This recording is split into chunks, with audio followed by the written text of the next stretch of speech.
Tahukah Anda bahwa kita sebagai warga negara Indonesia memiliki hak dan kewajiban yang sama dalam hukum?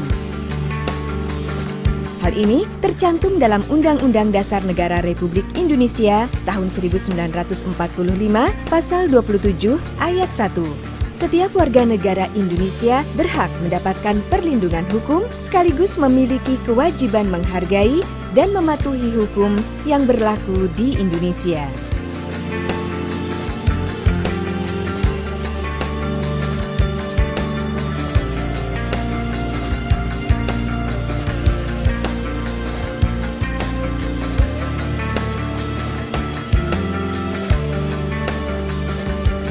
Kejaksaan sebagai salah satu lembaga penegak hukum juga dituntut untuk berperan dalam menegakkan supremasi hukum,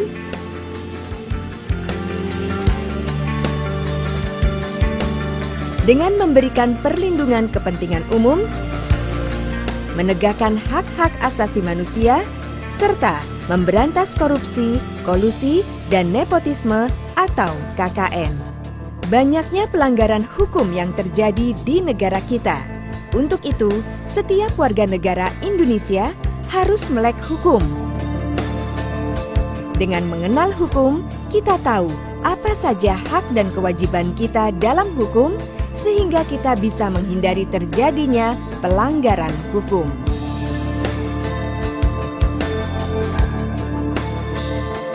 Bagaimana jalannya proses hukum di Indonesia?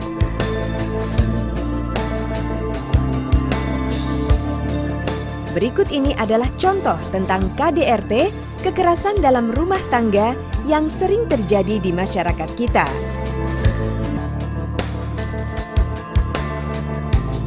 Hal ini memberikan gambaran bahwa supremasi hukum belum dicapai. Berikut ini adalah contoh alur penanganan tindak pidana umum KDRT. Adanya masyarakat atau korban yang melapor kepada polisi,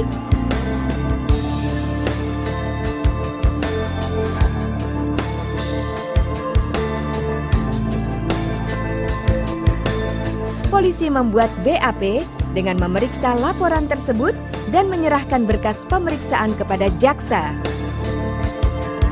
Selanjutnya, jaksa harus memeriksa berkas dari kepolisian sebagai bahan penuntutan.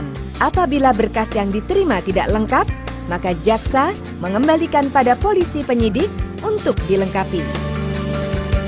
Setelah lengkap, jaksa dapat melakukan penuntutan di persidangan. Jaksa menyerahkan BAP dan barang bukti kepada pengadilan negeri untuk disidangkan.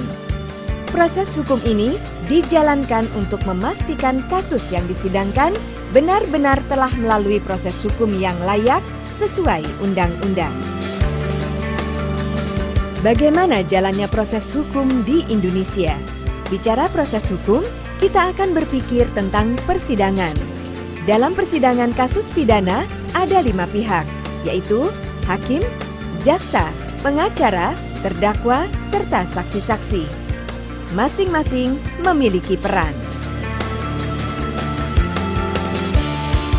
Fokus kita kali ini adalah jaksa atau seringkali disebut penuntut umum. Berdasarkan Kitab Undang-Undang Hukum Acara Pidana, penuntut umum adalah jaksa yang diberi wewenang oleh undang-undang untuk melakukan penuntutan dan putusan hakim, sehingga hakim membuat putusan. Dengan demikian, dalam proses persidangan, jaksa mewakili kita sebagai warga negara untuk memperoleh kepastian hukum. Jaksa sebagai eksekutor selaku pelaksana putusan hakim. Kejaksaan Republik Indonesia juga harus melaksanakan fungsi, tugas, dan wewenangnya secara merdeka terlepas dari kekuasaan apapun.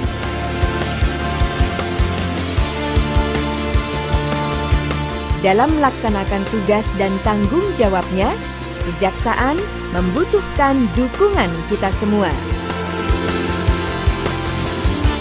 Dukungan seperti apa? Mengenali hukum untuk menghindari hukuman adalah salah satu dukungan yang bisa kita berikan sebagai bentuk pencegahan kejahatan. Ayo, kenali hukum, jauhkan hukuman.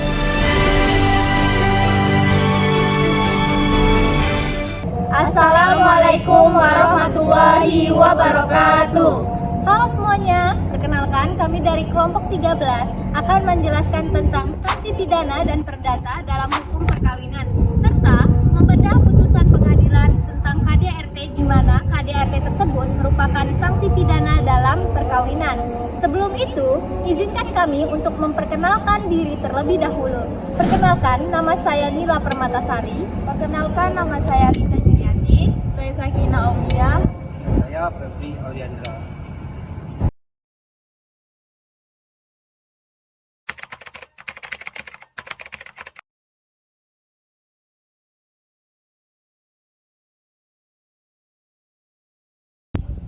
Sanksi pidana dalam hukum perkawinan. Yang pertama, pernikahan yang dilakukan di bawah umur. Pasal 81 Undang-Undang Nomor 1 Tahun 1974 tentang perkawinan menyatakan bahwa sanksi pidana dapat diberikan kepada orang dewasa yang melakukan perkawinan dengan anak yang belum cukup umur. Yang kedua, poligami. Pasal 284 KUHP menyatakan bahwa sanksi pidana dapat diberikan kepada suami yang melakukan perkawinan lagi sebelum perceraian dengan istri sebelumnya. Ketiga, kekerasan dalam rumah tangga. Pasal 44 Undang-Undang Nomor 23 Tahun 2004 tentang penghapusan kekerasan dalam rumah tangga menyatakan bahwa sanksi pidana dapat diberikan kepada pelaku. Keempat, pemerkosaan dalam perkawinan. Pasal 285 KUHP menyatakan bahwa sanksi pidana dapat diberikan kepada suami yang memaksa istri melakukan hubungan seksual.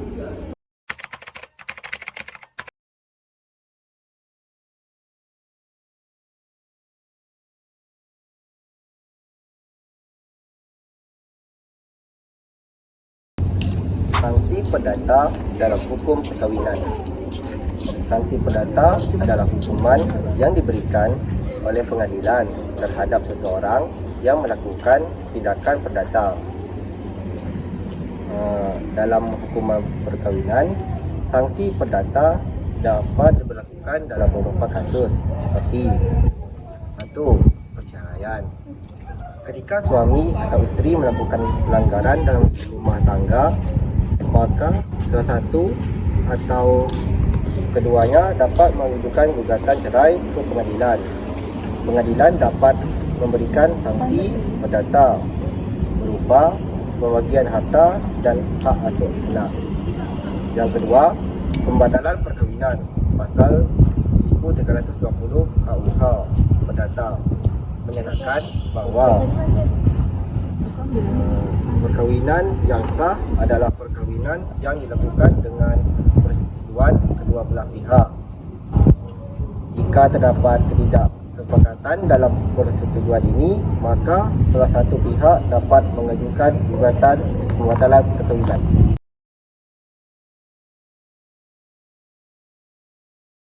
Oke, di sini saya akan membahas tentang putusan nomor 117/PID-PS/2013/PN/MMR yang dimana Pengadilan Negeri Maumere mengadili perkara pidana dengan acara pemeriksaan biasa dalam tingkat pertama menjatuhkan putusan sebagai berikut dalam perkara terdakwa yaitu Yohanes Benu alias Anis yang dimana menyatakan terdakwa Yohanes Benus ini alias Anis melakukan tindak pidana kekerasan fisik dalam lingkup rumah tangga atau KDRT.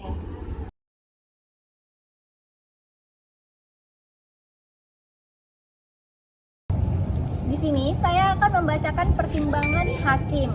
Yang pertama, menimbang bahwa oleh karena semua unsur dari pasal 44 ayat 1 Undang-Undang Nomor 23 Tahun 2004 tentang penghapusan kekerasan dalam rumah tangga telah terpenuhi, maka terdakwa haruslah dinyatakan telah terbukti secara sah dan meyakinkan melakukan tindak pidana sebagaimana didakwakan dalam dakwaan alternatif ke-1.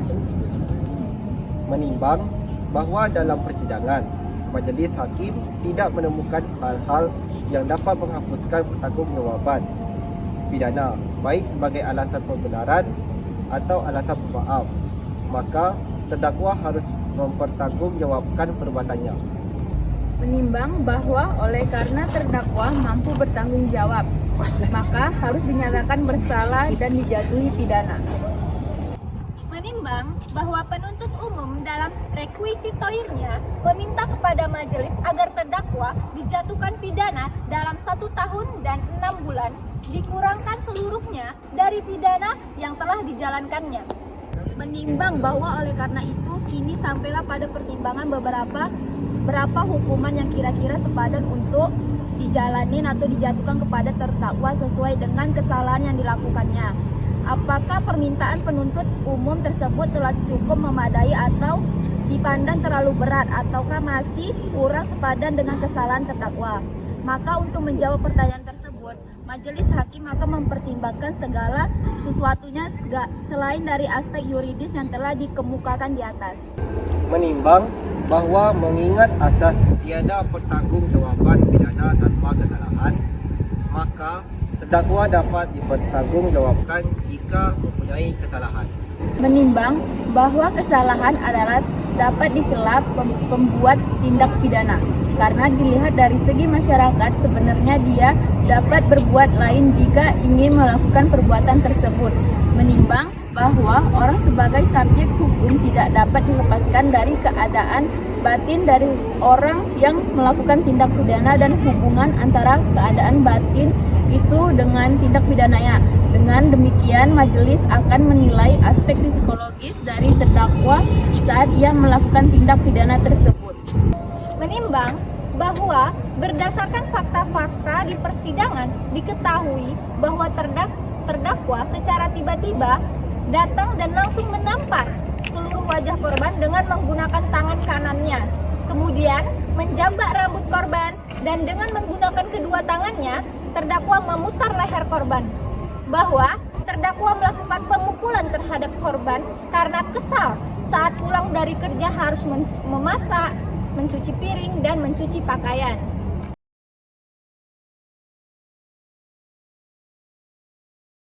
Menimbang bahwa kemarahan terdakwa tersebut jelas berlebihan, apalagi telah berulang kali terdakwa melakukannya.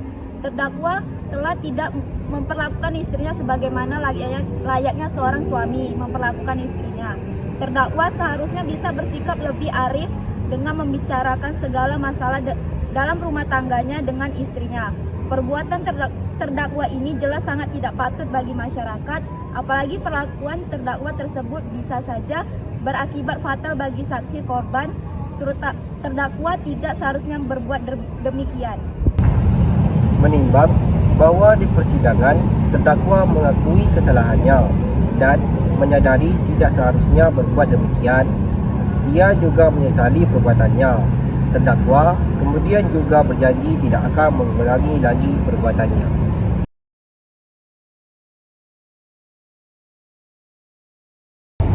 Menimbang bahwa jika dilihat dari kenyataan kehidupan sehari-hari, banyak masalah negatif timbul akibat tindak pidana ini. Maka oleh karena itu, majelis berpendirian bahwa tindak pidana yang dilakukan oleh terdakwa haruslah dihukum. Dengan tujuan pemindanaan tersebut bukanlah merupakan pembalasan, bukan juga untuk menurunkan martabat seseorang, akan tetapi bersifat mendidik dan mencegah agar di kemudian hari tidak lagi melakukan perbuatan tersebut, dan juga hal ini sebagai peringatan bagi masyarakat lainnya untuk tidak melakukan hal yang sama. Menimbang bahwa dengan bertitik tolak dari aspek yuridis serta keadaan batin atau aspek kejiwaan atau psikologis terdakwa, dan dengan memperhatikan aspek keadilan masyarakat serta kemampuan terdakwa untuk dapat berbuat hal lain daripada melakukan perbuatan tersebut, maka majelis berpendapat bahwa tuntutan pidana dari penuntut umum yang menuntut 1 tahun 6 bulan penjara dirasakan cukup berat. Menimbang bahwa dalam perkara ini terhadap terdakwa telah dikenakan penangkapan dan penahanan yang sah, maka sesuai pasal 22 ayat 4 Kitab Undang-Undang Hukum Acara Pidana dan putusan Mahkamah Agung Republik Indonesia nomor 100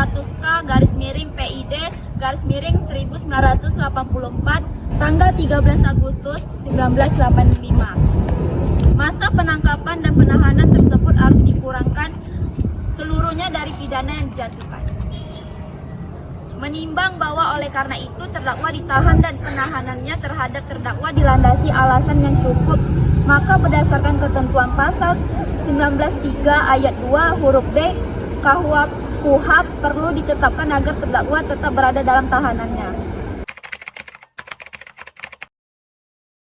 Menimbang bahwa untuk menjatuhkan pidana terhadap terdakwa maka perlu dipertimbangkan terlebih dahulu keadaan yang memberatkan yang meringankan terdakwa. Keadaan yang memberatkan, perbuatan terdakwa adalah perbuatan tercela. Perbuatan terdakwa dapat meresahkan masyarakat.